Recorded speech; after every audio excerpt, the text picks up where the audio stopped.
তো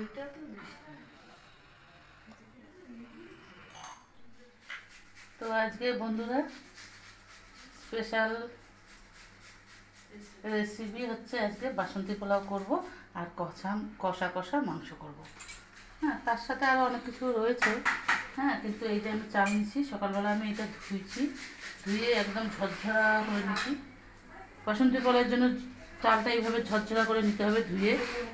এই যে গোবিন্দভোগ চাল, এটার মধ্যে আরও সব উপকরণগুলো আমি এখন দিব, তোমরা দেখো। এই যে হচ্ছে আদা বাটা, লবণ, হলুদ, লঙ্কা হলুদ, তারপর দিব হচ্ছে আমি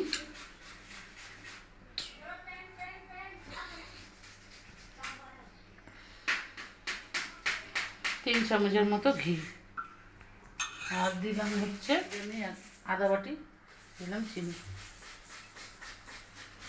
এবার এটাকে আমি ভালো মতো মাখায় নিব। তারপরে এটা আমি আধা ঘন্টা মাখায় রেখে দেবো ঢাকা দিয়ে। তোমরা দেখতে থাকো। এইভাবে এটাকে আমি এখন আধা ঘন্টা ঢেকে রাখবো। তেজপাতা, লবণ, মাংসটা সেদিনও আমি একবারেই মাখায় বসাবো। এই যে দিলাম পেঁয়াজ বাটা, টমেটোর কুচি, আলু, জলটা মশলা দিয়ে দিলাম, আদা বাটা, লঙ্কা রসুন বাটা, জিরার গুঁড়া ধনিয়ার গুঁড়া দিব না, দিলাম হচ্ছে রং,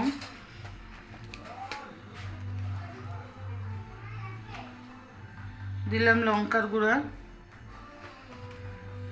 এই যে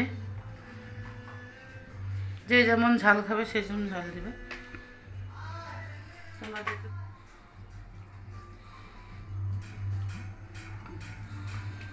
এবারে এটাকে আমি ভালো করে মাখাবো। তার সাথে দিচ্ছি এই যে টক দই, আমি আগে চামচ দিয়ে এটাকে পুরো ফাটাই নিচ্ছি, দিয়ে দিলাম। এবারে এটাকে আমি ভালো করে মাখায় আধা ঘন্টার মতো রেখে দেবো।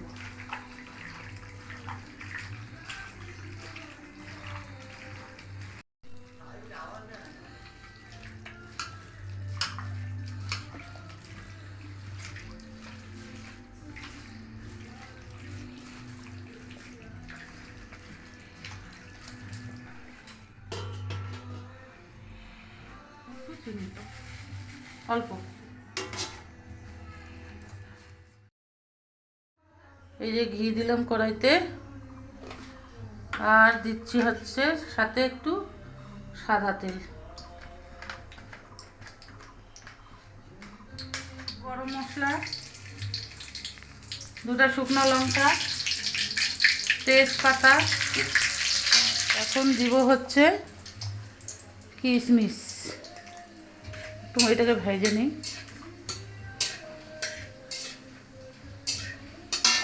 এই যে আমি কিশমিশ তেলের মধ্যে দিয়ে দিচ্ছি, কাজু দিয়ে দিচ্ছি, একটু নাড়াচাড়া করে নিচ্ছি। এবারে দিব আমি এই যে মাখিয়ে রেখেছি চালটা, বাসন্তী পোলাওয়ের, এটা দিয়ে দিলাম।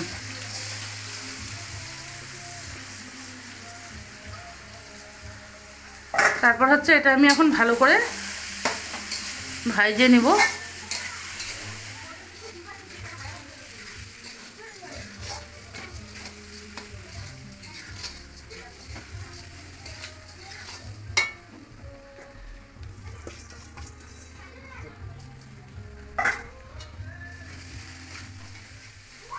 এই যে আমি এইভাবে চালটাকে একদম ফ্রাই করে কষায় নিচ্ছি, এটাতে ভাজে নিচ্ছি ভালো করে চালটাকে।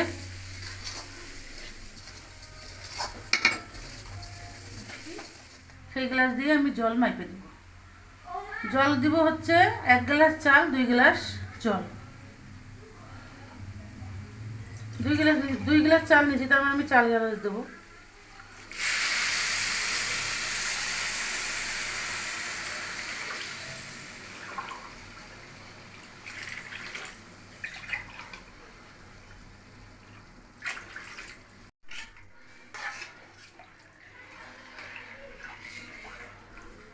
নাহলে বেশি জলও দেওয়া যাবে না, কম জলও দেওয়া যাবে না, একদম মাপে মাপে জল দিলে পরে ঝরঝরা হয়ে যাবে।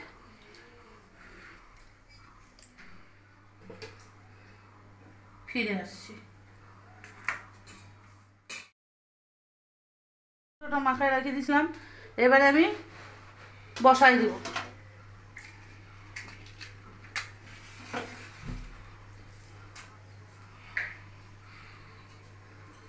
তোমরা দেখতে থাকো, ওইভাবেই করবো, জল দিব না। এই যে জল বেরিয়েছে মাংস থেকে, এতেই হয়ে যাবে।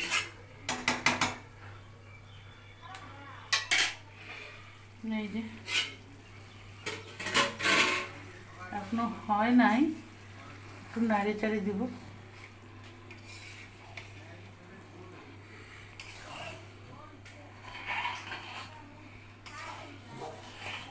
এই যে হয়ে গেছে, আমি এটা এখন একটু ঘি দিয়ে নামিয়ে দেব।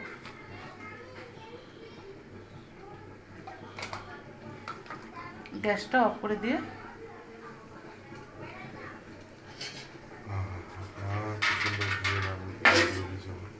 চাপা ঢাকা দিয়ে দিলাম, হয়ে গেছে।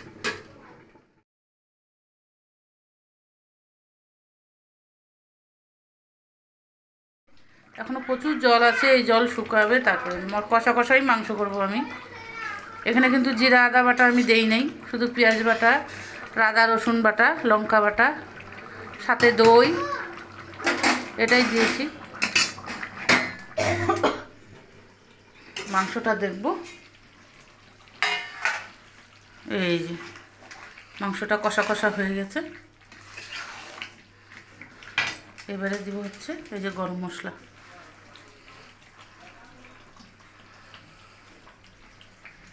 গরম মশলা দিয়ে দিলাম, এবারে আমি নাড়াচাড়া করে নামাই, হয়ে গেছে।